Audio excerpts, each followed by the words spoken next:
نے وصال سے 3 دن پہلے حضرت فاطمہ کو بلایا، کان میں کوئی بات کہی تو حضرت فاطمہ رونے لگی۔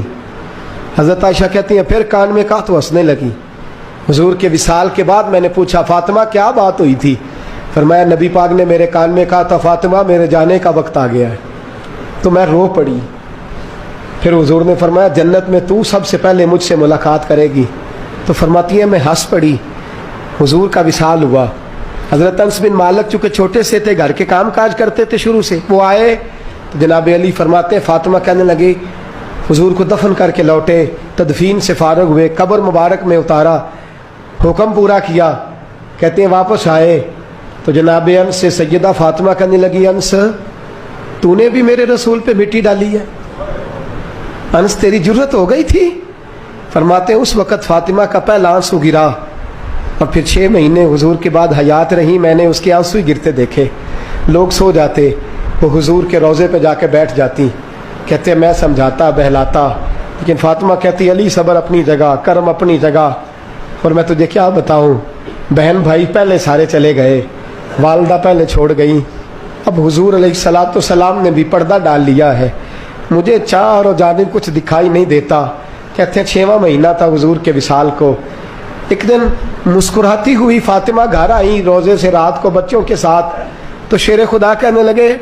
میں نے کہا فاطمہ بڑے دنوں کے بعد مسکراتے دیکھا، کیا بات ہے؟ تو کہنے لگی علی آج میری آنکھ لگ گئی تھی، مجھے حضور خواب میں ملے ہیں، تو مجھے حضور نے کہا تو روتی کیوں ہے؟ تو میں نے کہا محبوبہ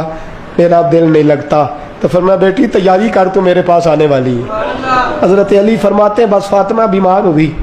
چند دن گزرے تو مجھے بلایا اور کہنے لگی علی وقت جانے کا آ گیا ہے، یہ علی کے گھر کی ہے عزت علی سے سنتے، نبی کے گھر کی ہے عزت نبی سے سنتے، وہ جس نے معزز کیا گھرانے کو، حسین پال کے جس نے دیا زمانے کو، جانے کا وقت آ گیا ہے علی۔ پہلی بات تو یہ ہے کہ حضور کی نواسی جناب امامہ سے شادی کر لینا، وہ حضور کو بڑی پیاری ہے، اور دوسری بات یہ ہے کہ میرے حسن حسین ان کا خاص خیال رکھنا، اور تیسرے لفظ کہے تو حضرت علی تڑپ کے روئے، کہنے لگی میں نے وقت گزارا ہے، آپ کی حقوق میری ذمہ داری تھے، میں انسان تھی بھول جاتی تھی، اگر مجھ سے کہیں کوئی کمی رہ گئی ہو تو مجھے رضا الہی سے درگزر کرنا، کہیں میں حضور کے سامنے جا کے شرمندہ نہ ہو جاؤں۔ شیر خدا کرم اللہ تعالیٰ وجہ الکریم فرماتے ہیں میں نے ہاتھ تھاما اور میں نے کہا فاطمہ علی کا بڑا مرتبہ تھا، پر جو تیری نسبت سے کمال تھا وہ تیرا ہی تھا، تو کیسی بات کرتی ہے، تو نے تو حد کر دی، شہزادی ہو کے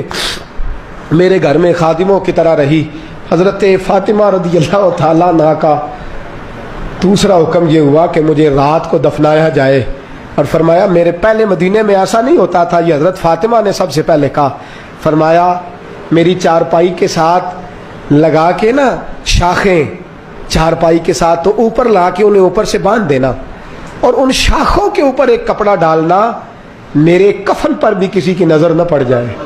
میرے کفن پر بھی۔ فرمایا شاخیں لگا کے یہ وصیت کی، فرمایا اوپر سے پھر رات کو اٹھانا، اندھیرے میں اٹھانا، اور پھر کفن کے اوپر شاخیں باندھ کر گویا ایک ڈولی سی بنا کر اس کے اوپر بھی کپڑا ڈالنا، کسی غیر محرم کی میرے کفن پر بھی نظر نہ پڑے، اور علی